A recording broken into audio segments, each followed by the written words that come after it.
Hello, hi guys! Magandang hapon sa inyong lahat. This is Chin Rodriguez from my Sagari channel, a faith healer, also matarder. So ngayong hapon na to, tignan natin na nagsabihin sa inyo ng ating mga gabay. So this is monthly gabay for the month of February 2024 for the sign of Leo. So, Leo, welcome to my channel. Ano kayang messages, advices, and spirit guides ang ating masasaga for today's video? Kano naman kayang energy o kaganapan sa buhay ng mga Leo ang ating mga hagilap? So, guys, this reading is a general reading lamang, hindi lahat makaka-resonate. Kunin lamang po ang makaka-relate sa inyo and comment down below kung kaninong energy ang ating nasagap. And of course, don't forget to like and subscribe my channel. And notification bell for more videos update. And of course, maraming salamat po sa mga walang sawang pagsuporta sa aking channel. Lalo na hindi nag-skip ng ads na way pagpalay kayo ng Diyos at may kapal. Siksik, liglig na gumapa ang biyay manabalik sa inyo. Of course, Leo. So, umpisa na natin ang laban for the sign of Leo. So, ito na guys. Ito na. Angel Spirit Messages, give me an information. Ano kaya ang gusto sabihin sa'yo ng ating mga gabay? Angel Spirit, so there's an Ace of Wands. So there's a new beginning, no? A new plan. So may mga bagong eksena raw dito, no? So let's see additional messages. And because there's an Ace of Swords, so there is a mental clarity. And because there's a breakthrough. So, ibig sabihin dito, itong bagong simula na to, dito ka magtatagumpay. So, masusungkit mo na ang eksena na to. And of course, there is an Eight of Wands. So, there's a travel. Communication and messages in email. So, guys, some of you may travel, no? Some of you baka mangingibang bansa na, or some of you guys aalis kung saan man yan. Pero maaaring, kumbaga kaya ka alis out sa business, sa trabaho, or either guys sa pagkakaperahan. So, sinasabi sa iyo na magtatagumpay ka because there's a Three of Pentacles about sa trabaho guys, about sa negosyo. So, there's a collaborations, no? Kumbaga, ayusin mo lang yung pakikipagtalakayan, pakikipag-usap. And because there's a Five of Swords, baka magkaroon ng self-sabotage. No, that because of your emotions or kumbaga interaction. So something na kumbaga kung paano ka makipag-usap. Ayusin mo yan. Baka makasama sa'yo yan. So let's see. What is additional messages for angel spirit guides? And of course, there's a Two of Cups. So there's a partnership. So guys, some of you may partnership din dito about sa business, sa trabaho. So let's see. And of course, love life. There's an unconditional love. And there's a Nine of Pentacles. Wow! A blossoming abundance. So some of you, there's a new beginning, a new plan na magdadala sa iyo ng paglakas or paglago ng negosyo or trabaho mo or resource of income, no? And there's also strike card. So guys, sinasabi dito na kumbaga magkaroon ka ng confidence. Kumbaga confident ito yung magsususi. Ito yung magiging susi para makuha mo to, tagumpay, no? So let's see what is the Eight of Wands. So there's the Hermit card. There's a soul searching or soul enlightenment. May mga bagay dito na kumbaga makakaalis ka na, no? Kumbaga mag-cleansing ka kasi there's a spirituality ako nasa sense dito na kumbaga mayroong humakad lang or kumbaga tumututol makaalis ka. So there's a possible na malakas ang negativity or kumbaga yung parang kumbaga there's an evil eye contract or curses. Kumbaga itong tao na to, kumbaga napagsabihan mo na aalis ka na tapos suddenly kumbaga madi-delays or something, magkakaroon ng cancellation. So, kumbaga mag-cleansing ka, huwag ka muna magchika-chika sa mga friends mo or sa kumbaga sa relatives mo or sa related sa'yo. Saka ka na magsasabi kapag mismo nga alis ka na that time. So, let's see what is the Three of Pentacles. The Three of Pentacles, so there's a higher friend, so there's a lesson learned. Matuto ka na, no? About kung sino yung kinakausap mo or kung sino yung mga sinishare mo ng thoughts mo, even your sinishare mo ng ideas mo or either ng good news. Kumbaga limitahan mo kung sino yung pinag-openan mo kasi suddenly kumbaga some of them kumbaga may lihim na inggit. And of course, guys, there's a Six of Cups. Kumbaga, there's a past person coming back. Ibig sabihin, may taong babalik pa from the past. So, ibig sabihin, nasa sayo yan kung babalikan mo kasi baka ito ay magkaroon ng self-sabotage, makasira sa'yo. And because there is a justice, so magkakaroon ka ng good karma pagdating sa relasyon, sa partnership, no? Makukuha mo what you deserve. So let's see what is the Ace of Wands and because the Nine of Pentacles. And because there's a Knight of Wands, so there's a slow and steady, no? Maging kalmado ka. So let's see what is the Ace of Swords and the Strength card. So there's a Six of Wands. Wow, there's a victory. Alam mo guys ha, kumbaga, kapag malakas ang loob mo na magtatagumpay ka, magtatagumpay ka. Kasi yun yung magbuboost ng ano mo yung confident na tayo magbuboost ng, kumbaga, ng plans mo para matupad. No? So let's see, what is the Eight of Wands in the Hermit card? The more kasi na parang alam mo sa sarili mo na kaya mo, makakaya mo talaga. And because there's a Word card. So, there's a travel talaga, guys. Makakaalis ka na. Kahit ako magalakas ang sense ko dito na maaari sa ibang bansa to. And there's a star card. Wow, there's a wish fulfillment. And there's a healing and miracles. Oh my God. Ibig sabihin, magkakaroon ka na ng healing dito. At the same time, magkakaroon ka ng something information na parang, di ba? Kumbaga, hindi mo inaasahan. And the magician is, oh my God, there's a power. So, some of you guys, no, itong tao na to, kumbaga, mag-ingat ka, no? It's either a friend na taong gumagawa sa'yo or kumukuha ng information sa'yo o ginagawa ka ng something, courses or kumbaga pampamalas, gano'n. Kumbaga sinasabi dito mag-cleansing ka, ha? Malaking factor yung cleansing sa'yo. Makakatulong. So, you're sa magician. Okay. Parang nasisense ko lang to ay, it's either an evil eye, no? There's an evil eye curses. There's a three of, oh my God, lagi some of you, may third party talaga even sa love life mo. Oh my God. So, let's see, what is additional outcome? So, there's a Page of Cups. Listen to your intuition and listen to your gut feeling. Makikinig ka sa nararamdaman mo or something sa iyo, sa inner voice or sa vibration mo. Kumbaga, malakas ang visions mo dito because there's a Ten of Pentacles, so there's a long-term success and long-term investment. At the same time, there's a Five of Pentacles in reverse, so there's a recovery. Makaka-recover ka na for financial crisis. So, sa mga gipit dyan, huwag ka mag-alala, makaka-recover ka na. So, let's see. About naman sa career. Sa career mo naman, guys, so there's a Five of Wands. Marami kang competitor, marami kang kalaban. No? Let's see, additional messages. So, there's a Four of Wands. So, don't you worry. Kumbaga sa'yo pa rin talaga papabor ang sitwasyon. Kasi there's a Four of Wands sa soulmate connections. Even sa love life mo. So, ibig sabihin dito, there's a wedding or something. Kumbaga, marami lang talagang tutol or marami na iinggit behind your back. Ano kasi sinasabi sa'yo dito, kumbaga, nasa iyo pa rin ang huling halakhak. So, let's see. Additional messages for love life. So, there's a King of Swords. There's a stop the pattern. Putulin mo na yung mga taong may kaugnayan sa negativities or toxicities. May mga toxic friends ka and toxic relatives. Pero malakas ang sense ko dito is a toxic family and toxic friends. And because there is a Page of Swords, get more information. There's a spy and of course watching, look at you. No? Talaga sinusubaybayan ka nito.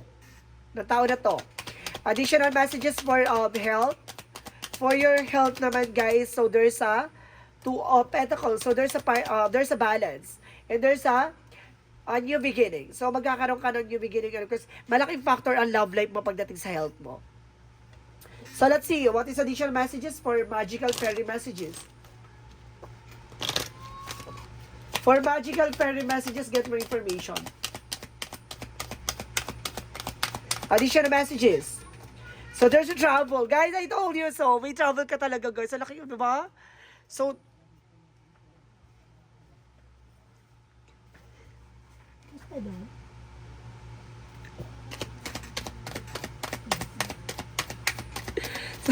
guys. May travel ka talaga, guys, no? And there's an holiday. So, some of you guys, so makakatulong for holiday season.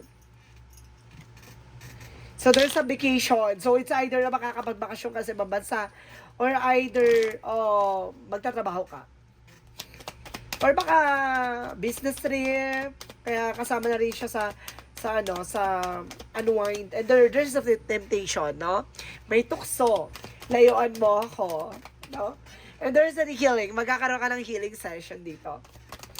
And because there's the karma, my God! Alam mo guys, may mga taong gumawa sa'yo, babalik sa kanila. Ang laking factor sa'yo dito, no? Oh my God, ang ganda. Kasi may karma. It's all about karma. So, let's see what is the chakra. For the chakra, so there's a self-worth. Alam mo dapat yung grounds mo. Alam mo dapat sa sarili mo, yung pangahawakan mo or yung territory mo. And there's a discoveries. Marami ka madidiscover. Marami ka matutuklasan dito. And because there's a soulmate. So some of you guys, no, there's a soulmate connections.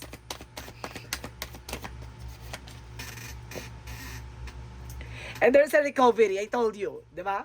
May recover talaga. Something recovery talaga. Makaka-recover ka talaga for financial crisis, financial loss, love life, heartbroken, sa health mo naman. So, there's a recovery. Makaka-recover ka. Nga lang, may susi.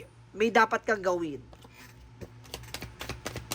Binibigyan ka na ng sign ng ating Panginoon. See, binibigay na ng Panginoon yung sign na ito yung magiging susi mo. Pero kailangan mo syempre mag-take ng action. Additional messages, so there's a balance. So, kailangan mo maging balance eh. And of course, guys, there's a fear. Naalisin mo yung takot at pangamba mo. So, let's see what is Archangel Raphael. Archangel Raphael, so there's a do more research. Kailangan mong alamin, tuklasin yung makakatulong sa'yo. It's either for medications or for spirituality. So, ibig sabihin mo yung may mga nararamdaman ka, tuklasin mo yan kung for medical ba yan or for spiritual. And spend more time outdoors. So, kailangan mong mag-unwind. And this is your life purpose, no? Kumbaga, ito yung purpose mo sa buhay, no? Ang proteksyonan at pangalagaan ang sarili mo. And of course, there's a go forward fearlessly. Lumaban ka, magpatuloy ka na walang kinakatakutan. Isa rin yan sa nagiging blockages din yung, kumbaga, yung pangamba mo. Additional messages. So, there's an environmentalism. So, some of you, no, nasa paligid mo rin maraming chismosa, maraming mga inggitera. And there's a counseling. Makinig ka sa mga advices ng inner voice, hindi dyan sa mga chika na nasa paligid mo. Maraming chika eh. Nasa sense ko dito, maraming marites sa paligid mo. There's an artist. So, ibig sabihin dito, kumbaga ipakita mo sa kanila anong ganda at kulay ng mundo mo. 'Di ba? Kumbaga hayaan mo silang mainggit. 'Di ba? Additional messages. And there's a journey. Oh my God. Alam nyo guys, may trouble ka talaga. Trouble. So there's a fire and transmutation and purification. Paglilinis. May mga bagay na kailangan mo linisin sa sarili mo. It's either a toxicities or negativities or either a black magic involved. No, kailangan mo sigurong baka wala sa black magic involved para makausad ka ng maayos. Siguro may nagbibigay ng papabigat sa buhay mo. And there's a change. No, may mga bagay na mababago na. So, let's see what is additional messages. Additional messages. So, there is fall into your arms. So, there's a surrender. No, kailangan mo i-surrender yung mga bagay-bagay na alam mong hindi mo naman kaya or may mga bagay na kailangan mo talagang bitawan. No, and of course, there's an earth pulsing by time in the nature. So, kailangan mo talaga na unwind. No, kailangan mo sariwang hangin. Kailangan mo ng makalanghap ng mga, diba, sariwang hangin. Of course, kailangan mo siguro no? Vitamin C. Talaga C, literal na C. Dagat. And because there's a mythology for a personal issue reaches resolution. Masusolusyon na ang problema mo. And there's a confidence is your key to success. So talaga isa pa yun sa nagiging malaking factor, ang confidence. So let's see what is the energy. Energy represent the cornucopia. Ibig sabihin kailangan mo ng fruits and vegetable. Additional messages, there's a door to spirit. So, bukas ang pintuan para sa spirituality sa'yo. Maraming sa'yong ipapaalam ang ating angel spirit para matuklasan mo, para ma-discover mo sa sarili mo, at para ma-enhance ang abilities or skills mo. And there is a thinking woman. Iwasan mo yung pag-overthink or either yung person mo ay overthinking. No? Nag-overthink. So, let's see what is the Romance Angels. Pagdating sa buhay pag-ibig, ang chika ng ating gabay. So, there's a new love. May bagong pag-ibig. So, harot. And there's an express your love. Ipakita mo yung, di ba, yung pag-ibig mo sa kanya. Or pag-ibig na wagas. So, there's an information. There's a go ahead. Make the romantic gesture. Oh my God. So, let's see what is the angel's answer. Angel's answer represent trust. So, kailangan mo magtiwala. magtiwala at maniwala. And there's an take an action. So, kailangan mong kumilos at kailangan mong gumalaw. Ibig sabihin dito, kung hindi mo to susolusyonan, kung hindi mo to tatapusin, walang mangyayari. No? Same scenario pa rin. There's a recovery. I told you so. So, there's a possible na, but there's a recovery at the end of the time. So, see? So, let's see what is a Jesus-loving quotes. Jesus-loving quote said, "Ask and shall be given to you." Kung hindi ka magtatanong, hindi mo malalaman. So, ibig sabihin dito, kung hindi ka hingin ng gabay sa ating Panginoon, kumbaga, hindi mo malalaman yung mga bagay na dapat mo malaman. So, ibig sabihin dito, kapag alam mo na marami kang tanong sa sarili mo, lumapit ka sa Kanya kasi hinihintay ka lang niya. Angel's answer, angel's number, give me information. So, there's an 8, I am successful. So, at the end of the time, magsasuccess ka, guys. So, there's an information on your talent for setting and reaching your goals is like no other. You are self-sufficiency and capable of achieving your ambitions, representing that of even flows that an infinite loop of creations. So, ikaw yung gagawa ng ikabubuti at ikasasama mo at magdadalas na sa'yo ng tagumpay. So, dapat galingan mo. So, let's see what is the messages of life. And because there is a gift from life. So, isa kang regalo sa buhay na to. So, may mga bagay siguro na ibibigay ng regalo sa'yo ang langit. No? Or may regalo sa'yo ang Panginoon sa buhay mo. Parang ganon. Or something instrument. So, baka ito na yung love life. No? Kasi malaking factor sa yung love life eh. So, there's a possible each day, life offers me abundance. Proof that the universe loves me, and every day God sends angelic to help me. Today, I will receive an angelic message. It may come from someone with whom I speak or from words that I read. I will listen closely as this message is a divine gift meant to help me make my way in love and maintain my spiritual strength. So talagang pinapalakas at pinapatibay ka ng ating Panginoon. No? Para sinusubukan ka about sa spirituality. Kung hanggang sa kakakapit, no? Hanggang sa ka maniniwala at magtitiwala sa ating poong may kapal. So ibig sabihin dito, kumbaga, you are also a gifted. So, dapat mong tuklasin ang regalo ng langit. Ibig sabihin, aalamin mo kung ano yung mga bagay na ipagkakaloob sa'yo. Or either pinagkaloob na sa'yo pero hindi mo pa nalalaman or hindi mo pa natutuklasan. So, kailangan mong dapat alamin, no, sa sarili mo at madiscover sa sarili mo. So, guys, this is a monthly gabay for the month of February 2024 for the sign of Leo. So, Leo, maraming salamat for this wonderful reading. So, guys, this reading is a general reading namang hindi lahat makaka-resonate. Kunin lamang po makaka-relate sa inyo and comment down below kung kaninong energy ang ating nasagap. And of course, don't forget to like and subscribe my channel. And the notification bell for more videos update. And of course, guys, maraming salamat sa mga nag-share ng aking video sa anumang uri na social media platforms. And of course, guys, maraming salamat sa mga hindi nag-share nag-skip ng ads. Maraming salamat po, guys. And of course, guys, pasensya na po kung mabilis ang ating pananalita or ating mga words or mga sinasabi natin. Kasi dyan ko malalaman kung talagang susubaybayan nyo ang aking reading, no? Kung i-skip nyo yan, guys, ang aking reading, kumbaga hindi nyo malalaman ang totoong mensahe ng ating mga gabay. Kung forward ka na forward sa para malaman mo yung gato ganyan, hindi mo yan totaling buong malalaman. So, ibig sabihin, sa bawat bigkas na salita, marami kang malalaman. At yung mga bagay na yon ay may laman. So, guys, this reading ay maraming salamat po, guys, sa mga walang patid na panonood ng aking videos. And of course, guys, maraming salamat sa mga walang sawang pagsuporta. And of course, guys, this reading is a general reading lamang, ha? Hindi lahat makaka-resonate.